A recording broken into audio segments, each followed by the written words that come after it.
All right, let's talk supplies that you're going to need to make it through this course. And it's pretty simple. You obviously need a desk to write on. And I just bring that up because I encourage you to find a desk and a chair that works with your height. We don't want you all crunched up like this with your shoulders or hunched way over, leaning down to a desk that's too low. So just make sure you have something that works well for you, and make sure you have some type of padding on that surface. I have a leather blotter on my desk, but you don't need that. You can just have 10 sheets of paper or something like that underneath the paper that you're writing on. Maybe you're writing in a notebook, and then in that case you're fine as well. But you just need something underneath that paper.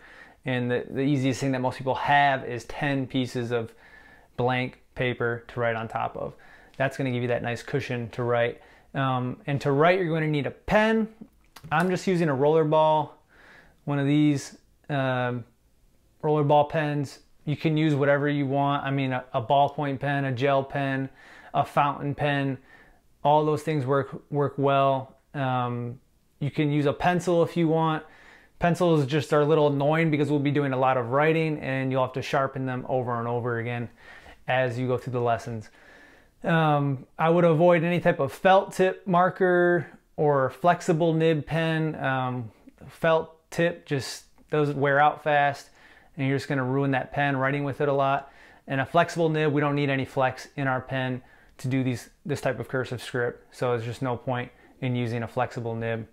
You will see me using a red pen to highlight some things, to mark some things, to show all the mistakes I'm making throughout the course.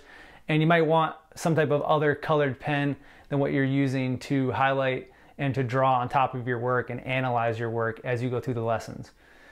Paper. All right, so paper, you can of course use the worksheets that I'm providing at consistentcursive.com. If you haven't got them yet, go and download the worksheets, consistentcursive.com. You can print those out and you can write directly on top of those if you really want to follow along exactly what I'm doing. But that's not necessary. You can use any type of paper that has lines on it. Notebook paper, graph, grid paper, it doesn't matter. You can use it. Grid paper might be a little better because you can use those grids and match them up with the different cursive grids that I'm going to be showing you in the next lessons. But you don't need it. You could just have notebook paper with the blue lines and you can learn to see those grid lines yourself and imagine those grid lines in the spaces as you're writing and learning the script. So whatever you have on hand, don't worry. If you don't have a printer, don't worry. You can still download the worksheets at consistentcursive.com so you can look at them on your computer, on your phone. But if you just have regular notebook paper, you can get through this course just fine. A couple of optional things that you might want to have on hand would be a ruler, one like this, or just a regular ruler, and a protractor. Those are tools that will help you analyze your work. You know, they'll help you make straight lines, help you draw angles, help you measure angles.